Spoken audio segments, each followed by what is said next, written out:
අද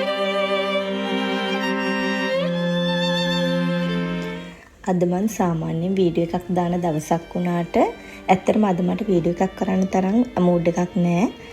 මොකද ලංකාවේ වෙලා තියෙන දේවල් බලපුවාම වීඩියෝ එකක් කරන්න තරම් ඇත්තටම හිත හදාගන්න බෑ. මොකද හරිම දුකයි ලංකාවේ දේවල් අපි නිවුස් වලින් බලන්නේ.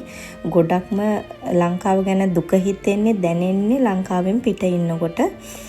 මෙහි ගොඩක් කට්ටිය කියන්නේ මම හිතන පිට රටවල් වල ඉන්න හැම කෙනෙක්ම වගේ එයාලගේ රටට කොච්චර ආදරේද ඒ මිනිස්සුන්ට කොච්චර ආදරේද කියලා දැනෙන්නේ මෙන්න මේ වගේ විපතක් වෙච්ච වෙලාවට.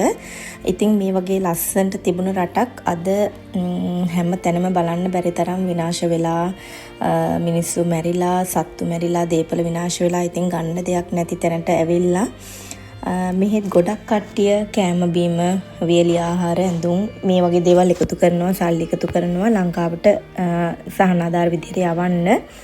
ඉතින් අපිටත් ලොකුවට දෙයක් කරන්න බැරි වුණත් අඩුම තරමේ අපි පුංචි ප්‍රාර්ථනාවක් හරි කරමු.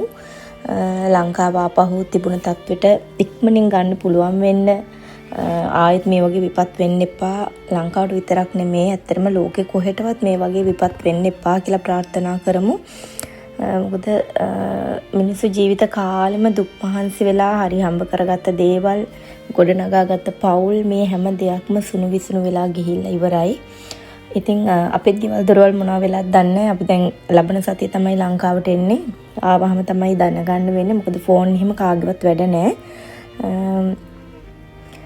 ඉතින් හැමෝගෙම බලාපොරොත්තු ප්‍රාර්ථනා මේ දවස් 2-3ක් ඇතුළත පොළොවටම සමතලා වෙලා ගිහින් ඉවරයි.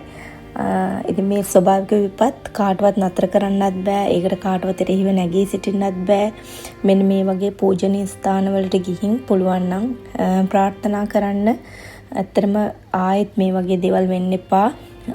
විපතටපත් වෙලා ඉන්න අයට ඉක්මනටම ආපහු හිටපු තත්ත්වයටපත් වෙන්න නැගිටින්න පුළුවන් වෙන්න කියලා අපි ප්‍රාර්ථනා කරමු. අපිට ඇත්තටම හිතා ගන්නවත් බෑ අපේ දේවල් නැති වුණොත් අපි කොහොමද ඒක දරාගන්නේ කියලා.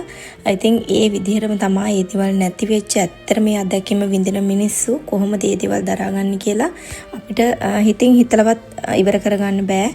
එහෙනම් මේ වෙලාවේ අපි පුළුවන් තරම් අනිත් අයට උදව්වක් කරන්න පුළුවන් නම් ඒ උදව්ව අපි කරන්න උත්සාහ කරමු.